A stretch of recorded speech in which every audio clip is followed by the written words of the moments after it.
মাঠের পারফরমেন্সে ফুটবল বিশ্বকে স্তব্ধ করে দেওয়া এক নাম লামিন ইয়ামাল। মাত্র ১৯ বছর বয়সে নিজের অসাধারণ নৈপুণ্যে স্পেনকে শিরোপা এনে দিয়ে নজর কেড়েছেন কোটি কোটি ফুটবল প্রেমীর। বিশ্বকাপে শিরোপা জেতার পর কোটি কোটি টাকা প্রাইজ মানি দিয়ে একজন ফুটবলার কি করেন? আলিশান বাড়ি গাড়ি কেনেন নাকি লাক্সারি রিসোর্টে ফুর্তি করেন? কিন্তু ২০২৬ বিশ্বকাপের ট্রফি উঁচিয়ে ধরার পর স্পেনের ১৯ বছর বয়সী তরুণ লামিন ইয়ামাল যা করলেন তা দেখে আজ পুরো বিশ্ব স্তব্ধ। মাঠের বাইরে গার্লফ্রেন্ড নিয়ে সমালোচনা কিংবা ট্রোল, সবকিছুর জবাব ২০২৬ সালের বিশ্বকাপের মঞ্চেই দিয়েছেন এই তরুণ ফুটবলার। প্রতিপক্ষের শক্ত রক্ষণভাগ একাই চুরমার করে দিয়ে স্পেনকে এনে দিয়েছেন বিশ্ব ফুটবলের সবচেয়ে কাঙ্ক্ষিত সেই ট্রফি। মাঠের পারফরমেন্সে তিনি প্রমাণ করেছেন বয়স নয়, রূপকথা লেখে শুধু প্রতিভা।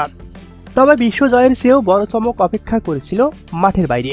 চ্যাম্পিয়ন হয়ে পাওয়া কোটি কোটি টাকা বোনাসের একটি পয়সাও নিজের বিলাসবহুল জীবনের জন্য খরচ করেননি ইয়ামাল। পুরো অর্থটাই তিনি সোজা দান করে দিয়েছেন নতুন মসজিদ নির্মাণ এবং হাজার হাজার অসহায় মানুষের মুখে খাবার তুলে দেওয়ার জন্য। এর আগে বিশ্বমঞ্চে ফিলিস্তিনের প্রতি সংহতি জানিয়ে কোটি কোটি মানুষের ভালোবাসা পেয়েছিলেন তিনি।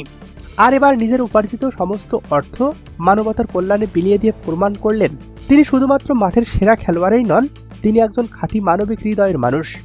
ফুটবল ইতিহাস হয়তো অনেক চ্যাম্পিয়ন দেখবে, কিন্তু এমন মহৎ হৃদয় কজন দেখেছে?